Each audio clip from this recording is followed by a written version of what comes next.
Magandang araw mga kaibigan. Welcome back to the channel, and for today's video, samahan niyo po ako dahil magta-try po ako ng bagong LED headlight para dito sa aking Nissan Navara.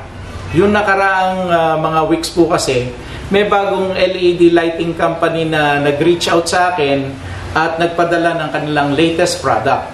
So ito po yung pinadala nila sa akin at ang brand name po nito ay Hawk Glow. So matagal-tagal na rin po akong exposed sa mga LED headlight. Actually, marami na nga po akong na-review dito sa ating channel. Pero ngayon ko lang po na-encounter yung brand name na Hawk Glow. At gusto ko rin pong sabihin sa inyo na yung pinadala po nila sa akin ay iba yung packaging. Kasi kung titignan nyo po yung kanilang website as well as yung ilang video sa YouTube, iba po yung packaging nila. Ito po kasi walang brand name. So, nung kinontak ko sila, ang paliwanag lang nila sa akin, because of tight production schedule, hindi na po nila na-package ng maayos. Kumbaga, temporary packaging lang po yung lalagyanan niya ngayon. Pero okay lang po sa akin yon as long as yung product niya sa loob ay yung kanilang final product for release sa market.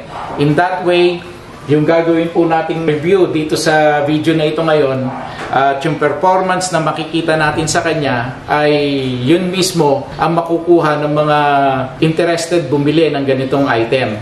Ganun din, ilalagay ko po sa description box yung affiliate link to the store at yung affiliate link to the product.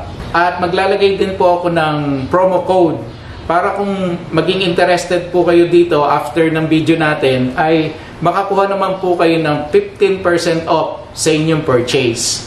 Ganun din, gagawa po tayo ng comparison video. Kaya lang, tinanggal ko po yung branded na LED na nakakabit po dito. Premium LED po yon. Unfair naman kung i-compare ko dito agad. Kumbaga, ngayon ko pa lang po ito na-encounter. So, mas maganda ang comparison video natin ay dun sa stock halogen headlamps. So wag na po nating patagalin, samahan niyo po ako, i-unbox ko to and then ipaliwanag ko sa inyo yung kanyang mga specifications.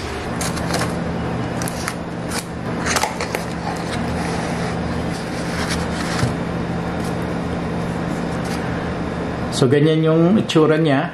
Again, yung brand nito ay Hawk Glow 360 degrees LED series. So yung specific model niya, T6F LED headlight. Yung sinasabi nila na 360 degrees, bali ito yon. Yung kanyang mga LED chip ay nakaikot. This also comes in different bulb type. Itong sa akin, H4 yan dahil yan ang kailangan ko sa Navara. So kung sa mga sasakyan nyo, iba yung bulb type, check nyo na lang maigi sa inyong owner's manual kung ano talaga yung specific bulb type. Dito naman kasi sa Hawk Glow, halos lahat ng make and model ng sasakyan ay meron silang match. Maganda rin yung mga ginamit na materials. Dito nakikita ko na aluminum ang kanyang body. Parang panless to.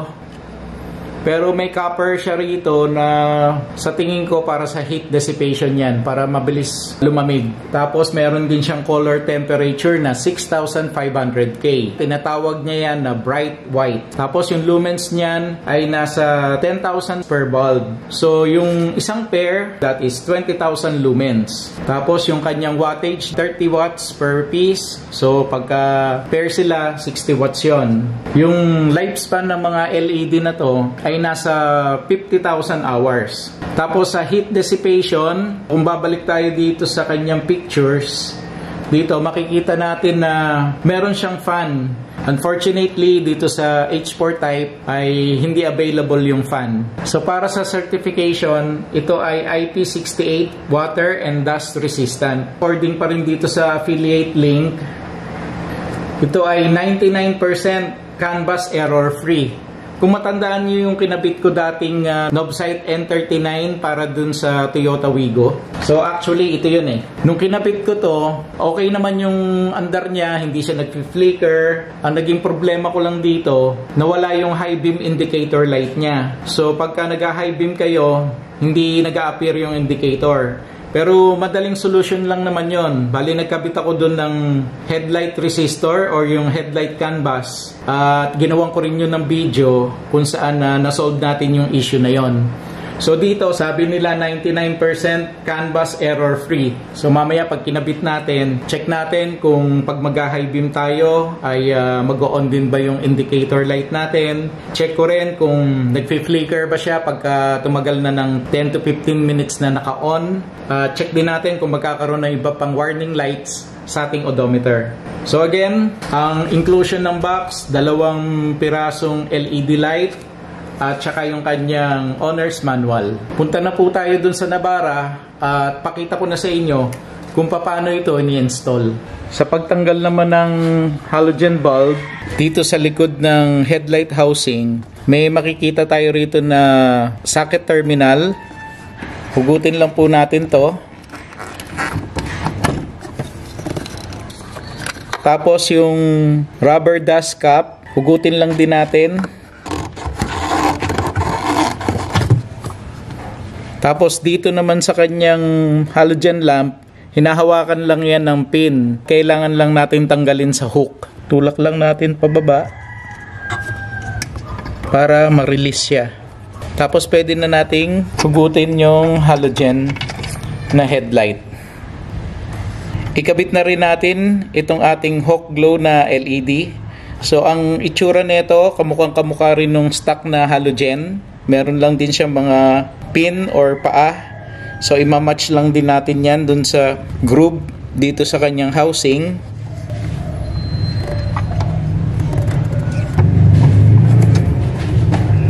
Tapos balik natin yung kanyang hook.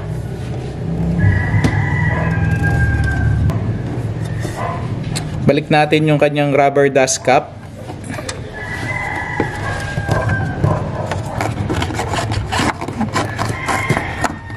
Tapos, insert natin uli yung kanyang socket terminal.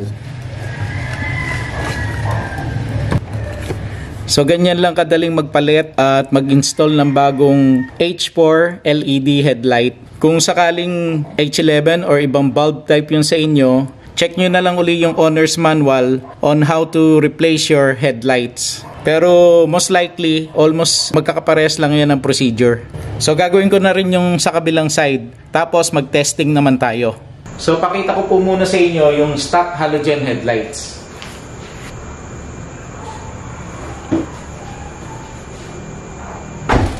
Yung mga halogen headlights po ay typically yellowish yung kanyang color, which is very good for improved visibility at night.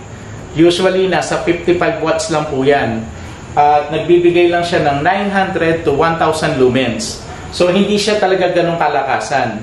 Kaya nga ako dati, nung hindi pa uso yung mga LED headlights, para lumakas yung mga halogen ko, pinapalitan ko yan ng 100 watts.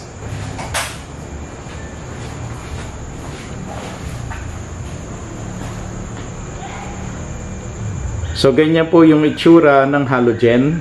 Again, yellowish yung kanyang color at mababa lang din po yung kanyang lumens, kaya sa mga madidilim na lugar, medyo kulang po yung liwanag nito. Ngayon naman, turn on natin yung bagong kabit ko na Hawk Glow LED headlight.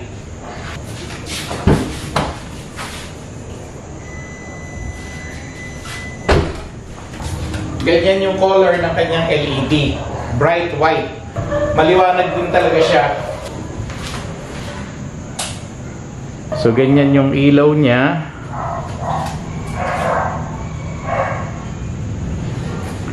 Tapos yung kanyang beam, pagka nakatutok sa ating gate, ganyan naman siya.